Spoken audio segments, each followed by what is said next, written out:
كلمتان حبيبتان إلى الرحمن خفيفتان على اللسان ثقيلتان في الميزان سبحان الله وبحمده سبحان الله العظيم.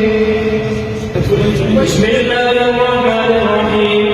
الحمد لله رب العالمين والصلاة والسلام على سيد الأنبياء والمرسلين وعلى آله وصحبه أجمعين. أما بعد فإن أصدق الحديث كتاب الله وأحسن الهدي هدي محمد صلى الله عليه وسلم وخير الأمور أوازرها وشر الأمور محدثاتها وكل محدثة بدعة وكل بدعة ضلالة وكل ضلالة في النار.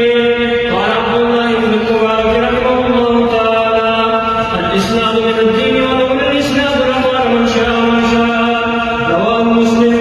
وقد حدثنا أبي شيخ العرب والعجم الشيخ المعمر المحدث الكبير المفسر الجليل الفقيه العظيم أبو العتيق سيد الرحمن الحكيم حفظه الله تعالى. قال حدثنا محمد بن عيسى الكاذبي رحمه الله تعالى. قال حدثنا الشيخ بني أحمد السالفوني رحمه الله تعالى. قال حدثنا الشيخ رشيد أحمد الجنجوني رحمه الله تعالى عن الشيخ الشاعر الغني رحمه الله تعالى عن الشيخ الشاعر إسحاق رحمه الله تعالى عن الشيخ الشاعر عبد العزيز رحمه الله تعالى عن الشيخ الشاعر الله الدهري رحمه الله تعالى عن الشيخ أبي طاهر المدني رحمه الله تعالى عن أبي الشيخ إبراهيم البخاري رحمه الله تعالى.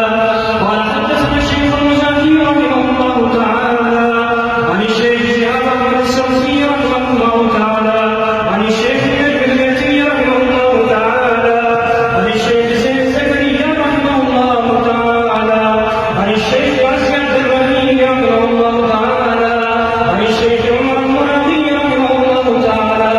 قال حدثنا الشيخ بكر بن البخاري رحمه الله تعالى عن الشيخ عمر بن تبريز البغدادي رحمه الله تعالى عن الشيخ أبي الفتح عبد الملك البروفي رحمه الله تعالى عن الشيخ القادساني أبي عامر محمود بن قاسم الأخضري رحمه الله تعالى والشيخ أبي النصر عبد العزيز التريابي رحمه الله تعالى والشيخ أبي بكر أحمد بن عبد الصمد الغوثي رحمه الله تعالى عن الشيخ أبي محمد بن الجبار المرزباني رحمه الله تعالى. قال حدثنا الشيخ أبو العباس محمد بن عمرو المروزي رحمه الله تعالى. قال حدثنا الشيخ أبو عيسى الترمذي رحمه الله تعالى.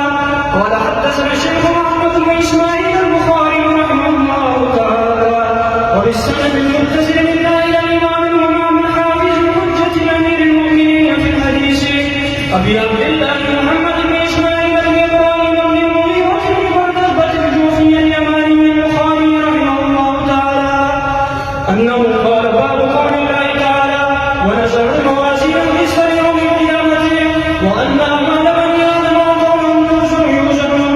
وقال مجاهد رحمه الله تعالى: القسطاس والقسطاس والعدل الرومية.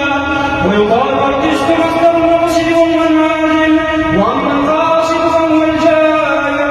وبه قال حدثنا أحمد بن أشكر قال حدثنا محمد بن خزير عن عمارة بن الخطاب رضي الله عنه رضي الله تعالى عنهم قال: قال النبي صلى الله تعالى عليه وسلم: كلمتان حبيبتان إلى الرحمن خفيفتان على اللسان ثقيلتان في الميزان سبحان الله وبحمده سبحان الله العظيم. معزز علماء کرام سامعین محترم خمخار کے مغلی گیایو دا سالمو دنیا ٹولا لس جنورا دیتا گورا دمارورا دا اس ندا